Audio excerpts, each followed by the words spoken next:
What's going on, everybody? Welcome to the Filsinger Games Character Spotlight with Mike and Brock. I'm Mike. And I am Brock. And today we'll be talking about two more classic characters from the Champions of the Galaxy universe. Mitsuko, the Mongol, and Death Masque, formerly known as Death Knight. Yeah. Two definite low to mid card guys. I like both of these guys, though. I did. I thoroughly enjoyed using them. And our topic for this evening is some of our favorite wrestlers in the real world. Yeah. Real world wrestling today. Since we had a big topic last week of AWA guys, we'll continue with the real world stuff. Sounds good. Fun times ahead. Yeah. So what's new and exciting with you? Not a whole lot. Painted the daughter's house, her apartment on the weekend. And that was pretty much the excitement. Looking forward to the May 2-4 long weekend. There you go. Ours is the following weekend. Ours is Queen Victoria's birthday. Ooh, we have Memorial Day the following Monday. So yeah, that'll be nice. Get some days off here. Yeah, we call it the May 2-4 weekend. Cool. Yeah, Bennett turns 2 this week. My son Bennett will be 2. By the time this airs, will be 3.5. But yeah, that's about all. We're gonna do a small get together for family this weekend. Nothing crazy. Still, COVID and all that going on. So yep. trying to be responsible in that aspect. Yeah, just feeling run down. Just had a busy day today and a busy weekend. And yeah, the father-in-law has Parkinson's. Oh, okay. So I go over to his house on Sundays now, and I mow his lawn. Okay. He has like 5 acres. Fun. Does he have a riding mower at least? Yes. Push mower, I'd be like, nope. But it still takes like 2.5 hours. Yeah. I wish I would have done mine this weekend. It just kept raining. Now it looks like a jungle in my front yard, and I don't even have much of a yard. I don't even have a gas-powered mower. I have one of the old school manual push ones. Oh. with the blades. Our yard's so small that it doesn't make sense to use gas, but when it gets to be like it is right now, it's going to be a challenge whenever I finally get a chance to do it, but it won't stop raining long enough for that to happen. And you're in Pennsylvania, right? Yes. The Amish country, so it kind of makes sense that you have a push mower. Yeah, right? You're one step away from a scythe. I might just need that if I let this go any longer. But it'll be fun. I just did it last weekend, and it's like 3 days later with the amount of rain we've had. It looks like it's overgrown already. Yeah, we have these giant bags of soil. Mm-hmm. They're like 4 feet high. They're just monstrous. So I replaced all our topsoil in the front yard, and I put down an entire bag, put down grass seed, and watering it every day. We just got some rain, so it's just starting to come out. Yeah, now's the time to do it with all this rain we're getting. Yeah, so I can't mow the front yard because of it right now. Yeah, so you got to give it a good. Some things that are like this long, and now it's this long, but you gotta wait for it to all settle in. Mm-hmm. You don't want to rip the roots out. Nope. Fine. Well, there's your landscaping tips for the week. Remember to cut your lawn at 1 inch. Lower than that, you'll burn the tips. Fantastic. Okay, so we can start off with Mitsuko. There he is. Genghis Khan's partner. This guy looks like you could dump him on his head, full force as a pile driver, and nothing would happen. Look at the neck on this guy. Seriously.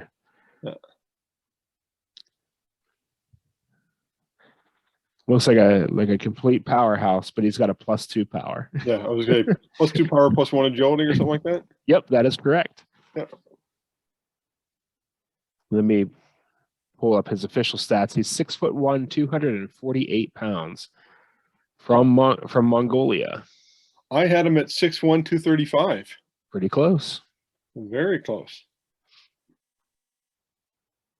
But yeah, he's got a couple throwing stars and a sword. Yeah, because that's not stereotyping at all. No, not at all. Not at all. Mongols didn't use throwing stars. I actually don't think they did. That just clicked in. Oh, wait a second. Yep. No, Cool. him and Genghis Khan were a great low-level tag team that the game needed at that point. I agree. The Eastern Dynasty was their team name. The two of them, and they were perfect. You know, you needed a villain team that, you know, you could put somebody against that has a decent shot at winning, but probably won't. They were your guys. Yep. Yeah, he only won 2 feuds. He beat Mutant once. Oh no, he beat Mutant. He beat Ursa Major, and he beat Romulus. I'm surprised the Mutant won. That's pretty good. Pretty good win for him. Probably because he was faster and stronger. Yeah. Oh no, yeah, Mutant. He was faster. I think Mutant was stronger. I can't remember Mutant's power. I think it was like a 0 or something. Yeah, I don't have it handy. Here's the colorized version of his card from the wiki page that we like to refer to. That's pretty good. Yeah, I like him. Yeah, he didn't have a very long tenure in the GWF. No. He was active for 5 years, and then he was gone. I had him active for 9. Okay. That's how much I liked him. Yeah, he's a cool character. And him and Genghis Khan they wrestled in because at that point I only had 2 feds. Mm-hmm. And I dropped all the lower tier guys down there. Yeah. And I called it the UWA. This is before I revamped into 3 different promotions. Right. And the UWA was all just the low tier 1 and 2 point guys. That's all it was. Okay. And so they captured the UWA tag title twice and the 6-man tag once. Who was their third? I do not remember. That's what I'm supposed to say. Yeah. But he didn't become somebody else, so you can't screw that up. I didn't like the 6-man tag title, so I didn't use it that long, so I don't think it was around long. Yeah. I have a feeling about, like when you have title, like a 6-man title and stuff like that, it always gets to a point, like if you don't have a title, like what business do you have being there? When you have multiple sets of tag titles, 3 or 4 singles titles and a six-man tag title, like. I started to feel like the NWA in 87. Yeah, I know exactly what you're talking about. You had the NWA heavyweight, the TV title, the US, the Mid-Atlantic, North American. Yeah, the North American title, the national title, the Western States Heritage title, yeah, NWA tag titles, the US tag titles, the 6-man tag titles. Like there was a lot of titles for that one small promotion. It's kind of like AEW is right now, because they just incorporated all the Ring of Honor titles. They have Taz's FTW title. The New Japan titles are defended on AEW a lot, so it's starting to feel like that there too. It's kind of like Oprah. You get a title, and you get a title, and you get a title. Yep. And if you don't have one, I guess you're not any good. Give it a week, and we'll get you one. Yeah, we'll make up a new one just for you. And I checked the back of his card, and it is blank. So it means he literally did nothing when it came to year-end awards or my like super cards. That's where if you get big upset victories or something like that, or you get a title match on the super card, I read it back here.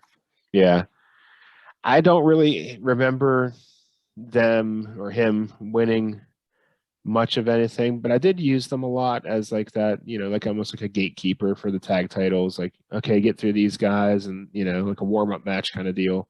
Yep. But they definitely had a role to play, and I liked them. I liked the Earth based guys a lot. And it's funny looking at this. He feuded the other guy we're talking about, Death Masque, twice. Nice. He lost both times, but he feuded him. Mm-hmm. But I do enjoy the lower level like tag teams.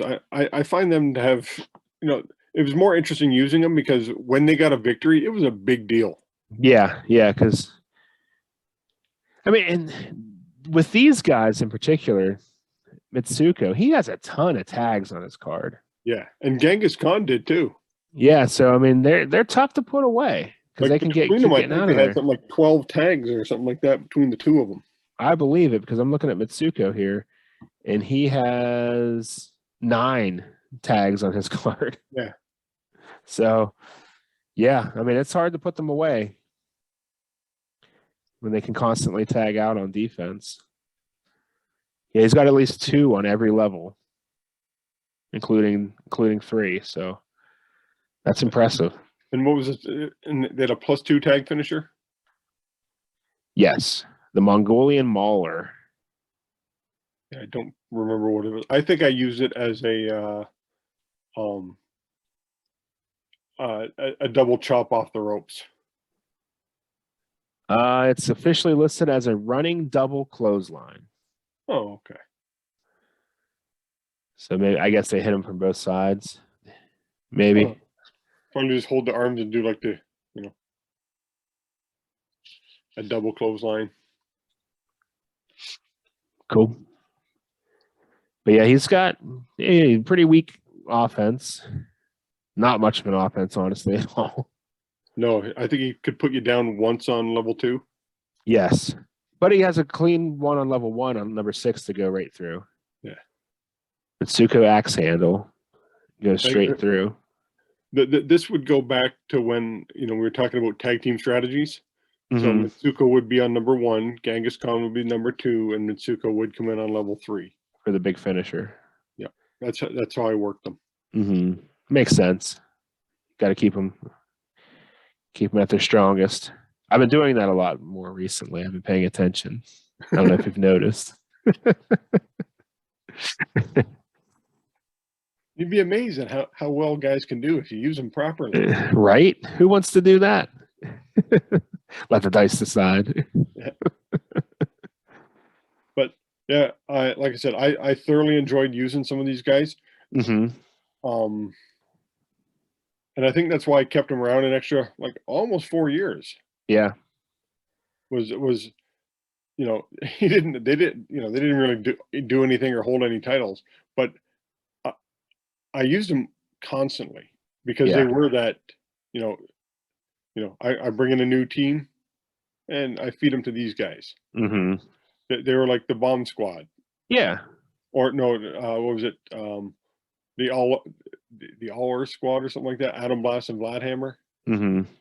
Where these guys feuded or were supposed to feud in the game.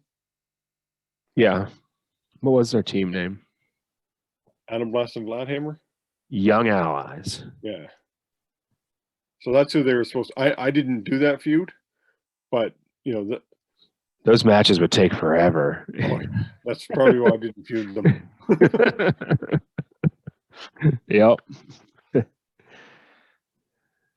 I could see that. Oh no one's gonna hurt anyone. Tag.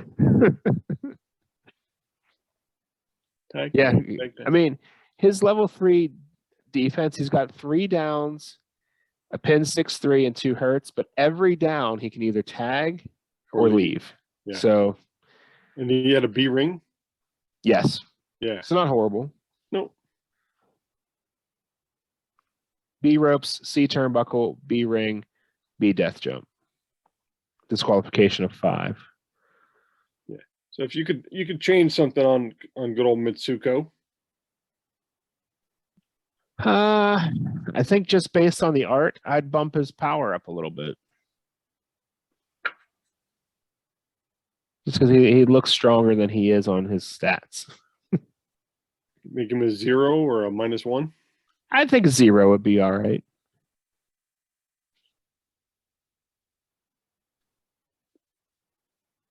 Yeah,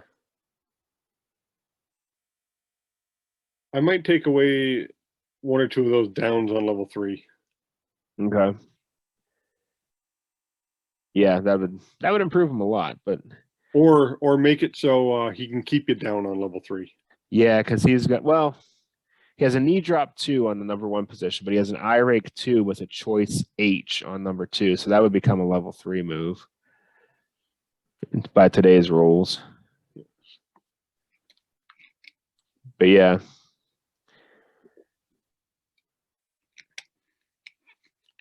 Yeah, that's probably what I do to him is either make him a little tougher to pin. Mm-hmm. Because when you have that many downs, doesn't matter if you get tags because you can not always tag. Yeah, it's a 50-50 chance. Or make him so he, when he does get you down, it could be dangerous. Mm-hmm. There's nothing worse than having one of these guys that can't get you down finally get you down, and you roll that 1. Yeah, 2 body slam. Yep, it happens all the time. I understand why that part of the power creep happened. Okay. I still put, whenever I create characters, I usually do put a level 2 move on the 1 position though, just to make them a little more down to earth. It depends on what level of character I'm making, but true. We can slide out Mitsuko. There's only so long you can talk about that chap. Yeah, and we'll go on over to Death Masque, formerly known as Death Knight. I know we could have got Pete in here for this one, but yeah, I just thought of that. Why didn't we ask him? I think because we talked enough. You can only talk about. I actually liked Death Masque a lot better. For upgrades, he's probably the second best upgraded character. Yeah, he went to a double finisher. Yeah. His offense still wasn't great. He has the classic double out of the ring, though, which you didn't see a whole lot of then. Along with 2 finishers, so it made him deadly. If he was in a battle royal, watch out. Yeah. He so somebody had it where and I can't remember who had a story arc where somebody pile drove him and his spikes stuck in the mat. He probably shouldn't be allowed to wear that during a match. Yeah, I used it as like a big Van Vader thing. Yeah, that's always how I kind of saw it too. So he took it off, and the button he pressed to make his mask harder was the one he wore underneath. Okay. I didn't make it a button. I just made it where he did something in his mask. Yeah, there you go. Well, this is way ahead of its time then, because like every Marvel character now that has a mask, it's a push button mask in the Marvel Cinematic Universe. It's always like Spider-Man, Iron Man, Star-Lord. You just got to push a button and it puts your mask on you. Yeah. So that's probably what he did. Good old nanotechnology. Yeah, it was invented by Death Masque and Tom Filsinger. Yeah, but he captured 4 titles for me, and all 4 were tag titles. Okay. Let me pull him up here. He even captured the GWF tag. With which partner? I almost want to say Splatter. Okay. There he is. I like the red and white color they chose for the wiki here. Yeah. It looks good. It looks clean. Old Death Knight. Death Masque. Yeah, that's impressive that he won multiple tag titles for you. He did not have much success with them. A little more success than I did with Death Knight, but still fairly subpar as far as his win-loss record went. But I love the character. I love the look of him. I use them a lot. Definitely one of my early favorites. Yeah, I used him for 12 years. Wow. I don't know how long he actually lasted, but I used him for 12 years. Hey, he actually fought Billy Joe Boxer and lost. Well, that's to be expected. That's a given, eh? Yes. Did you team him with Death Knight? No. Okay, good. They'd make a good team. The Death Squad or something along that line. Yeah. Could you technically do that in Cronus? I suppose you could, because it's a different timeline. Yeah. I don't know if Death Masque is in Cronus. Anybody could go. Yeah. Oh, anybody can go, but yeah, you could make them.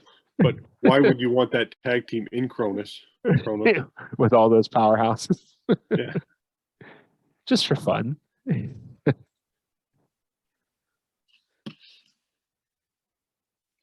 Yeah, he didn't have any. He's one of these guys where he didn't have any major story arcs with me. Mm-hmm. He was a level 1 guy. I think I bumped him up to a level 3. Okay. For this upgrade. Yeah. It's a pretty good bump. Yeah. But yeah, as singles he just couldn't get any traction, probably because his level 2 offense was not good. No, it was probably actually worse than Mitsuko that we were just talking about. Well, no, because he didn't have a level 1 move on the first roll. Yeah. But he only had one that'll get through on level 3 and a choice D above that. So not very good odds.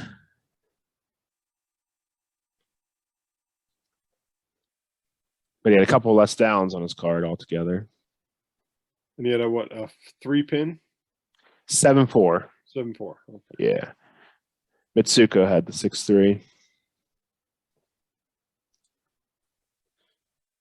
Yeah, no, he did for his feuds. Oh, hold on. Yeah, he didn't do anything major for year-end awards. Okay. But he went 1. He won 5 of his feuds. He beat Man Mountain. He beat Mitsuko twice. Nice. Beat Sectarian. And he beat El Negro Pantera. The Black Panther.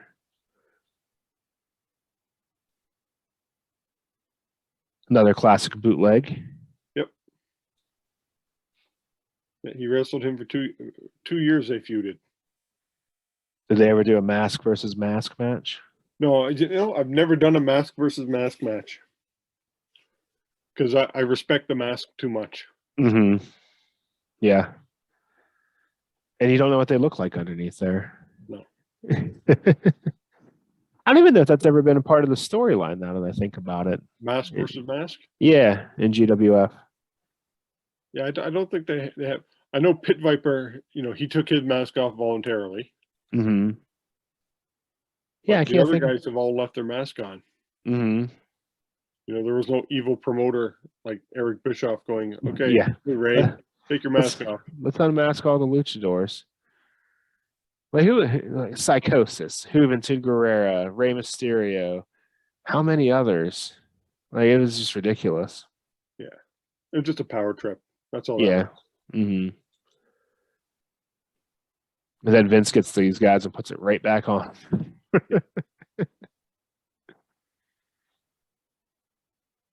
But yeah, I never held a mask versus mask.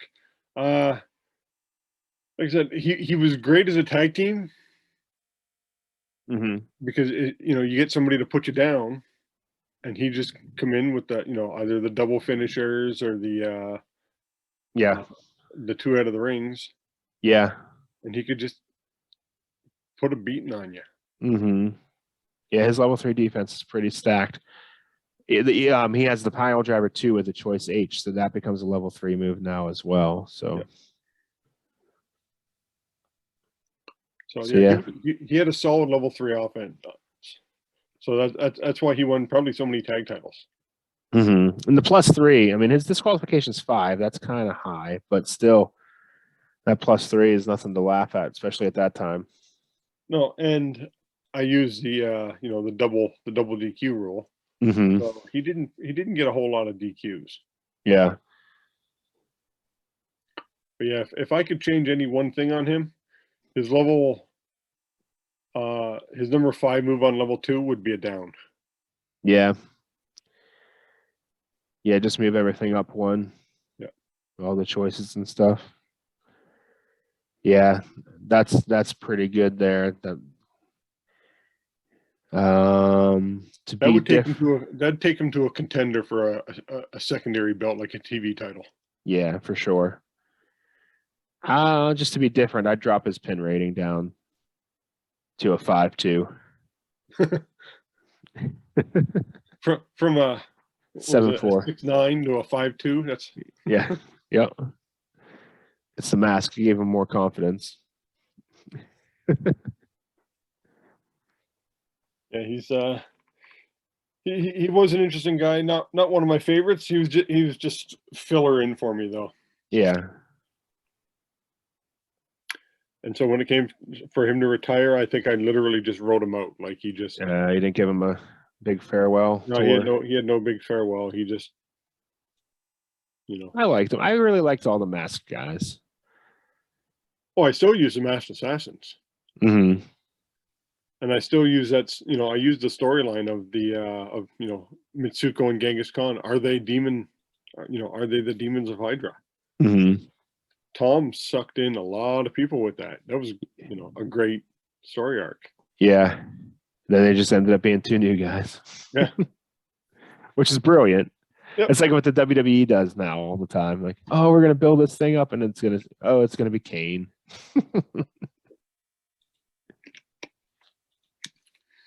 So we can switch over to our topic. Okay. Who are your favorite guys? Just through the years. You don't have to, Okay. Ric Flair has always been my all-time favorite. He just announced today that he's wrestling on July 31st for the last time. Yeah, at 73. Yes. I think that's a bad idea. Oh. I'm not saying he probably still can't go in the ring, but with the health scares that he's had lately, I think it's because he was doing that little thing with Jay Lethal. Did you see that in the ring? Mm-hmm. Yeah. He's like, I can still go. Yeah. Your last match should have been against Shawn Michaels. It was a good match. And leave it at that. I know somebody's like, yeah, he's going to be fighting Ricky Steamboat. And I'm like, no. That'd be interesting, though. Have they announced the opponent yet? I don't think they have. I don't know. I just saw somebody who's like, yeah, it's going to be Ricky Steamboat. I don't think Steamboat would do that to himself. No. Who else you got? I'll try and go through like eras. The 80s, Ric Flair was my favorite in the 80s and probably the 90s, and some other favorites I liked. I was really into the Hardys in high school, but then it quickly kind of like now I just wish they'd go away kind of thing because they're still around. Big Edge fan. He was a favorite of mine. I still like him. This thing he's doing now with the Judgment Day stable is kind of interesting. I wrestled with him back when he was just starting out. We were all starting out. Was he Sexton Hardcastle back Yes. Sexton Hardcastle and Christian Cage. Yes. I wish I could say that I had a match with Sexton Hardcastle. Let's see, who else? This is a tough one. Want to get a tag team in there. I said the Hardys. One guy that I really liked when he first came in was Apollo Crews. When he was just doing matches in NXT and they didn't really have anything for him. He was just having good matches, and then they called him up right away to the main roster and then did absolutely nothing with him. But he was one that I really liked. that I feel like was wasted potential. Yeah, this is a tough one because I like so many. Oh yeah, I literally had dozens of favorite wrestlers. Like, The and it would first, change based on what they were doing. yeah, the first guy I can honestly say that I was cheering for was the Boogie Woogie Man, Jimmy Valiant. Nice. It's a good one.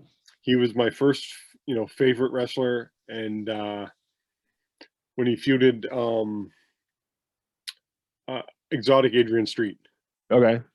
And I remember watching, and all of a sudden the assassins came in and attacked Jimmy Valiant as well.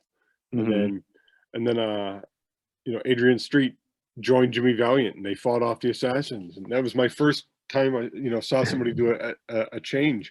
Yeah. And I was like, "Ooh, Adrian Street's now one of my favorites too." And I was like 8 years old, right? Yeah, So, yeah. And then I was watching TV and I saw Angela Mosca defending the Canadian title, and I'm like, Nice. "He's the best wrestler in Canada," and he became one of my favorites. Nice. Very cool. Shane Douglas is a favorite of mine because we are from the same hometown, graduated from the same high school. We were colleagues for a very brief time.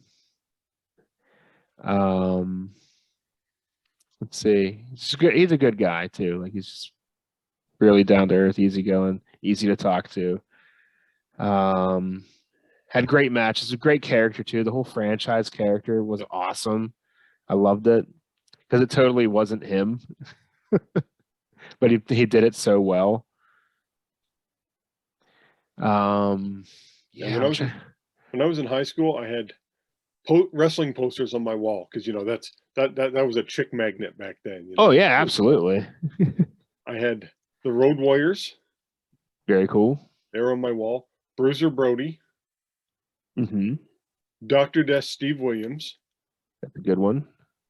And then another guy who did not fit in with the other three, the Honky Tonk Man. Oh, the Honky Tonk Man was great. Oh, I forgot about him. I loved the Honky Tonk Man so much. People would make fun of me because I had a big Honky Man poster, and you could see it from the road, so you drive by. And... Nice. Yeah, the Honky Tonk Man was great. That Intercontinental title run that he had, they'll never do it again. No. They'll never do that again. And it was great. And then they ruined it with the Ultimate Warrior. And he was such a phenomenal heel. He was that crybaby whiny heel. And he did it great. He did a great job. He did it perfectly. And it was funny because when Steamboat won the title from Savage at WrestleMania, I went, Honky's going to be the guy to beat him. And everybody's like, no. And I'm like, yeah. 8 weeks later, Honky's got the belt, and I look like a genius. He had it for a year and a half. And even how he lost it, I thought was great. Yeah, he did the open challenge, and Warrior answered it. Yeah, and that it's over in seconds. Yeah, like it's something you didn't expect. Right. You expect that a guy who's got a year and a half run or 18 months or whatever it was to be over in 30 seconds. It was like, what? I was upset, but after a while, I looked at it and I'm like, okay, that was actually pretty cool. My favorite part of that whole thing is his reaction to the first bar of the music. Yeah, he's like, he sold it perfectly. It was awesome. Yeah. I just showed that clip to my wife a couple of days ago. She's like, "Why is that guy running like that?" I'm like, "Just watch." It's great. Yeah, when I was in high school, those guys were my favorites. Nice, very good. I was a big Magnum Ta fan. Yeah. I even did have a Magnum Ta poster up on my wall as well at one point. Until all my friends were making fun of me because he was a pretty boy. The Road Warriors, they were badasses. Steve Williams, a badass. Yeah. Bruiser Brody, definite badass. And then you got Magnum Ta, and he's posing. He's got the black leather jacket on with the U.S. title. My friends are coming over. And he's got the blonde hair with the stash, and they're like, "Come on." That's great. I was peer pressured into taking down my Magnum Ta poster. That's understandable. In those impressionable high school years, you might. Oh yeah. I'm trying to think. Like, we could talk about. We could make a series out of this. I'm trying to think of some more oddball ones. Like, I was a Big Boss Man fan when he was bad. I didn't like good guy Big Boss Man. I liked bad Big Boss Man. Um,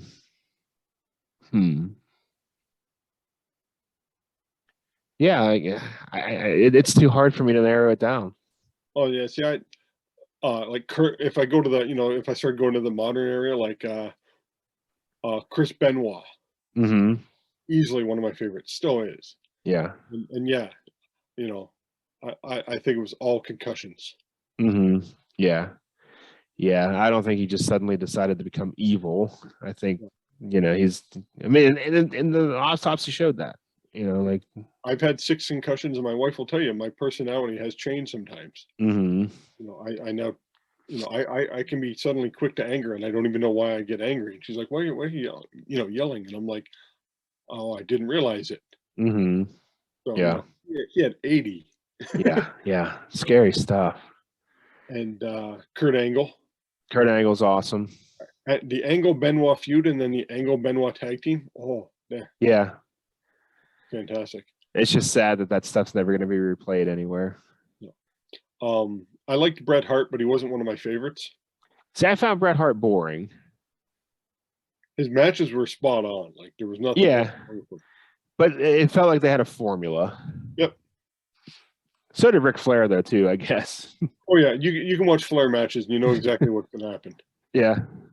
Yeah, they're very similar in that aspect. Both very good. But, we got 1 minute left. Oh, this is new. Oh, no. We shouldn't have 1 minute because there's just the two of us. It says 1 minute.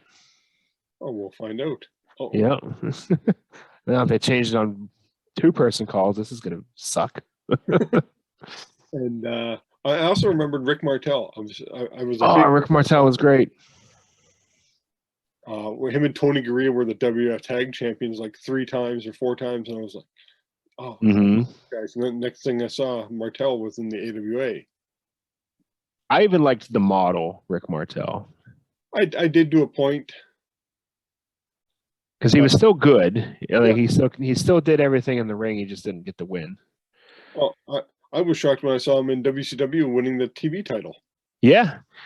Remember, like in the mid-90s, they brought him back to the WWF, and he won the Intercontinental title. All right. Like I was saying before Zoom so rudely threw us offline here with their change in policy that took effect today. That we did not know about. Yeah, we're used to talking all night, just the two of us. But yeah, we only have 40 minutes now, and it's just 2 of us online. So it's going to make things interesting moving forward unless we pay up or find a new platform, which we probably won't do. We'll probably just keep doing multiple meetings a day, but that's okay. But yeah, we were talking about Martel. Yes. Yeah, I was like, when I saw him beat Jumbo Saruta, the AWA title, and that was huge. And I remember my brother invited him, Martel, to his wedding. Oh yeah, my brother married Rick Martel's cousin. Oh, that's cool. And I was excited. I'm like, is he going to show? Did he show? 14-year-old me. Is he going to show? Is the AWA World Champion going to show? No, he didn't. Aw.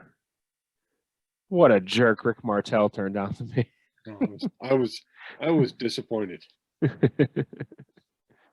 I figure he's the AWA World Champion. He's defending it somewhere. Yes, exactly. He's got more important things to do. Yeah.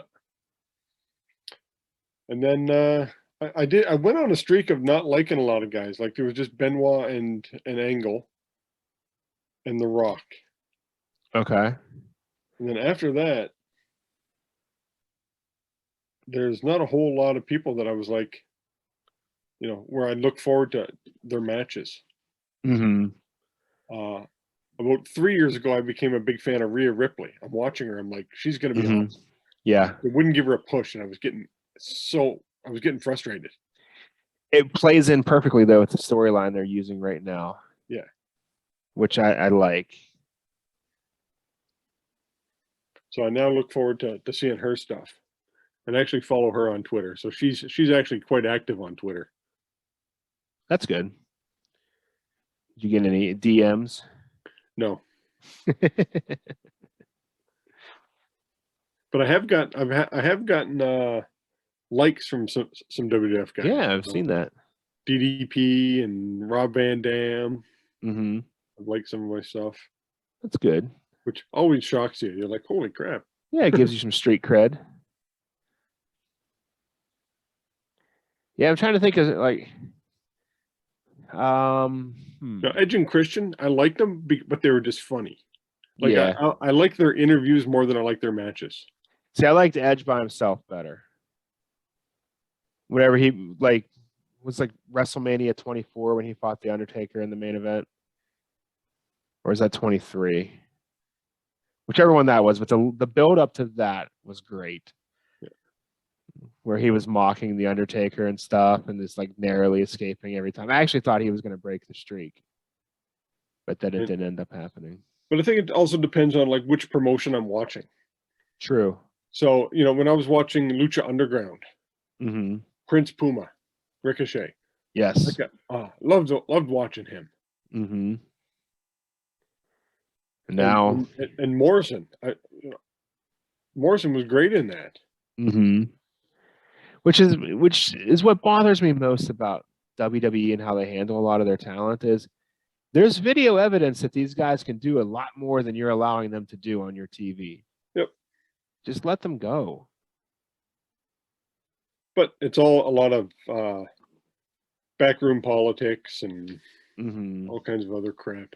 For sure. That's everything these days, unfortunately.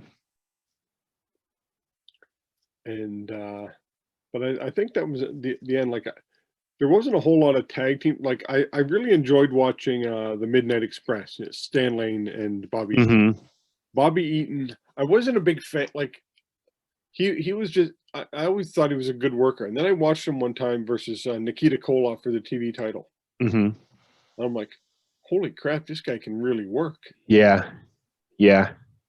That was an eye opener for me. So then I really started following him. He's one of the best of all time as far as in-ring work goes. And I'm watching his finisher, the Alabama Jamma. A top rope leg drop. And I'm like, that's got to kill your back. Yeah.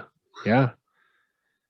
Yeah, but he, as far as I know, he never hurt anybody with that. And that's got to take such skill just to land that perfectly because you're going to come across somebody's face, break their nose, whatever, but as far as I know, he's never hurt anyone with it. Nope. But it looked brutal. Like there are some guys who I became fans of after meeting them. That makes sense. Like Bundy. I was never a big fan of Bundy. Yeah. Right? And then I got to know him. And we talked about this last week with Chad. You meet some of these guys and you can become friends with them. I did different shows with Bundy. He actually gave me his number. Hey, call me. If you're in the Jersey area, this is before he moved to Florida. You come see me, and he was a great guy. Yeah. And Ricky Morton. When I was wrestling, I used to wrestle a bunch down in Tennessee. Yeah. He's such a great guy and so funny. Absolutely hilarious. Another one of the all-time great workers. Yeah. He was just nonstop in the locker room, just talking to everyone. Just go. He's still going today. Yep. At a high level. There's Flair's opponent. There you go. They did that little thing. They did that little thing. That might actually be good. That's the thing. Like that might actually still be good in 2022.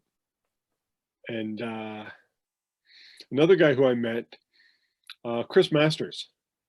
Okay. And I hooked him up with Todd to get him in the game. Which is a cool addition for sure. But I did a bunch of shows. I didn't work them, but we just sat beside each other in the locker room. And during that whole time, he's another guy he was liking my comments. And he's such a nice guy. He's living in Toronto. But he spent like an entire week of shows. He's like, Mike, you got to buy a Switch. You do need to buy a Switch. I'm like, I don't want to buy a Switch. He's like, no, then we can play together. I have a 360. Oh yeah, but you need a Switch.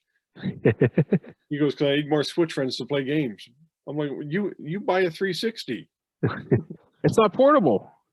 And that's literally what and then I remember one of the other guys, he's like, oh, I could just see Bulldog Brower coming by and listen to you guys talk about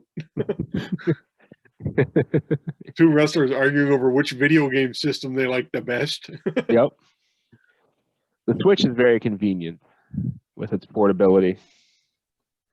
And then you can plug it into the TV too. I will say that I have never plugged mine into the TV ever. And but then again, like I met Honky Tonk Man in real life. Uh-huh. And I've worked shows with him, and he was a little high on himself. Like he's 35 years later, he's still running on that Intercontinental title. Well, he's the greatest Intercontinental champion of all time. Yeah. That's not just a catchphrase. No. It's the truth. And like Hurricane Helms, Mm-hmm. he was such a great guy. Funny, nice. Comic book guy. Yeah. That's I met him in Novi at a comic book convention first. Nice. And he was still Shane Helms, Sugar Shane Helms. Sugar Shane. He was not the the Hurricane. He was Sugar Shane. Mm-hmm. So you do get lots of guys who, some of these guys are just, good people. So then you start cheering for them, but on a different level. Right. You're cheering with them because now you're personally involved. Right. Because you got that rapport now. Yeah. Tracy Smothers was another guy who was fantastic. He's one we lost way too soon. Yeah. And it was funny because I talked to him probably about a year before he died. Uh-huh. And we were in the kind of locker room area together, and then there's me and another guy. He's like, you guys are the veterans of the locker room. We're like, yeah. And he goes, how long you guys been working? We're like, 20 years apiece, blah, blah, blah. And he's talking on what he's got to do to keep his cardio up. And he goes, if I would have known back then what I know now, he goes, I wouldn't have did the stuff I did. And, Yeah. And he went into stories, which I'm not gonna Yeah. Right. repeat. But, a lot of it was just, I wish I did, hadn't have done this and, kept track of my body better and, save my money. He goes, so I didn't have to be doing this till I'm, in my 60s. Mm-hmm. Yeah. I've heard multiple people say that he was just always willing to offer advice, no matter where you were on the card. He had something good to say to you at the end and critique, whatever you were doing. Yeah, he watched everybody's matches out the curtain. Mm-hmm. When he came through the door, he pulled you aside and he gave you words of advice. That's awesome. No one asked him to do it. He did that all on his own. Yeah. That's a true locker room leader. Yeah. He was great. Wanted to elevate everybody else, make everybody better. And we talked, because I was doing some booking, and we were talking booking strategies and different ways to do stuff. And he was just a wealth of information. Mm-hmm. Yeah, for sure. So, yeah, you can get different favorite wrestlers through different means. Right. Based on the work, the character, the personality, the person behind the character. Yeah, there's just so many factors. So some guys you can meet and they're and can be total jerks. Like I've met Tito Santana. I could go on stories about him, but I won't. But let's just say, yeah, he's a dick. There you go. And but he was so loved by people that I'm like, you didn't share a locker room with him. Yeah, right. I could never like that guy. Mm-hmm. And that changed my whole perspective of him. I knew he was a solid worker, great, yeah, in-ring performer. Right. But on the other hand, Greg Valentine. Mm-hmm. Growing up, I hated Valentine. He was such a perfect heel. You were supposed to hate him. But then, I started for 20 years. I worked shows with him off and on. Mm-hmm. He's so knowledgeable, and he's willing to lend out that knowledge to the new guys. Right. You just got to sit down and talk to him. And I started, watching the matches, and when he talked about, oh, this is what you do, this is what you do, and then I'm like, yeah, great guy. Yeah, I met him a couple times, and always super cool to me. Yeah, I was going to bring him to the hotel room that one time. Yeah, that'd been great. that would have been hilarious. But you guys drank all the beer, so he didn't want to come. Yeah, I'm sorry. That was funny. But yeah, so that's my there's been a big gap from when The Rock retired to now of people I just. Yeah, I try and get behind these guys, but they just don't. The stories that make me want to care are not there anymore. It's all just go to the next pay-per-view. Let's get us to that pay-per-view or the premium live event. I'm sorry. Like I was a big fan of Kevin Owens in Ring of Honor. Mm-hmm. And I saw him wrestle a bunch of times in Ring of Honor. Yeah. And I really liked him in WWE, but his story is just, they gave him the title and then stripped it off him just as quick. Yeah. Because they needed Goldberg and Brock Lesnar to have that title. So it just, I was like, and it can kill, the fan base now. And every time they, start to elevate them, they just. Yeah. He went from just recently main eventing night one of WrestleMania with Stone Cold Steve Austin to feuding with Ezekiel, who's not really Elias. Yeah. Okay.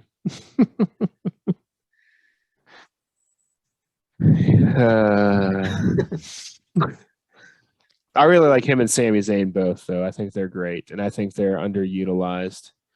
So it's been a while since I've had a favorite wrestler. Yeah, I'm with you there. Even in AEW, I liked, but again, it was going back to Lucha Underground, and Helico. Yeah.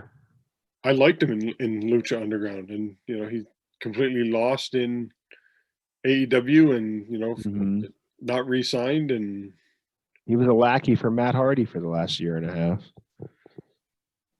Come on.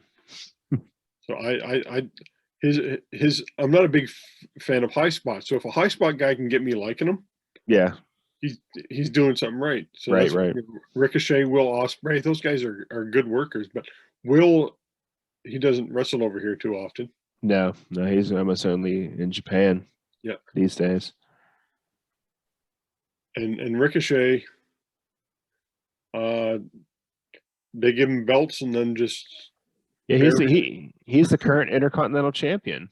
Yeah, but has he won anything? No. Give him the belt and then he loses every match. But he's the current Intercontinental Champion. So if I had to pick a favorite right now, it'd probably be him. Him and Ria Ripley. If I had to pick a favorite right now, it'd be Roman Reigns. He's grown on me. Mm-hmm. I liked him as part of the Shield, and then when they were giving him that big push as well, I was like, yeah. But the longer he's a champion, I'm enjoying this long title reign. I've wanted to see one of these for a long time. Yeah, it's well past due for one of these reigns. Yeah, and I like this. He'll acknowledge me. Mm-hmm. That's great. So it's I'm enjoying this. I'm starting to cheer for him. Yeah, me too. I've always kind of liked him. I never understood why the crowd turned on him. I know, he was the hand-picked guy that they wanted to push, but it's not like he didn't have the skills. No. So I don't know. He just found a character that fit him better, I guess, and finally can get over with the smart marks. And you gave him Heyman, which is probably one of the best pieces on the mic. Oh, yeah, for sure. Fits in. I keep hoping that they add to the group. They got the Usos' younger brother at NXT now. They could bring him up. They could bring Jacob Fatu in. There's so many other guys from that family. The Rock's daughter. Mm-hmm. Yeah, there's some. And Naomi is married to one of the Usos. Bring back Nia Jax. Yeah. Yep. They could take over the whole company. I still think they're going to end up with all the titles. Just one big stable. Mm-hmm. But we should probably end this. Yeah, before we get thrown off the internet again. Good old interweb. Yep. Zoom trying to make money off this service that we use for free. All right. Thanks for tuning in, everybody. Please click that subscribe button and give a follow or whatever it is. We're on YouTube, right? So subscribe and a like is what we need. And check out all our friends who are doing Filsinger Games related media. We've got some podcast links below for Roll Up, which is the official Filsinger Games podcast, the Legends Teams podcast, Uncharted Territory. Let's see, Lee Longpre's Dizzy Dice podcast. We have some YouTuber links on here as well. So please check them out. Give them a like and follow as well, and enjoy their content, because like I say every week, the more awareness we get to this game, the bigger this community can grow, and we'll have more people enjoying this stuff with us. And next week, week 31, we're going to go back to bootlegs. Ooh. The big wide world of bootlegs. We've had there you go. People ask us about them, and some people have even shipped us their bootlegs. There you go. They want us to talk and pump their bootlegs. Which we will do. Yep. We have no problem whoring ourselves out for free bootlegs. Yep, we like them. Awesome. Well, thank you, everybody. We will see you next time. Good night.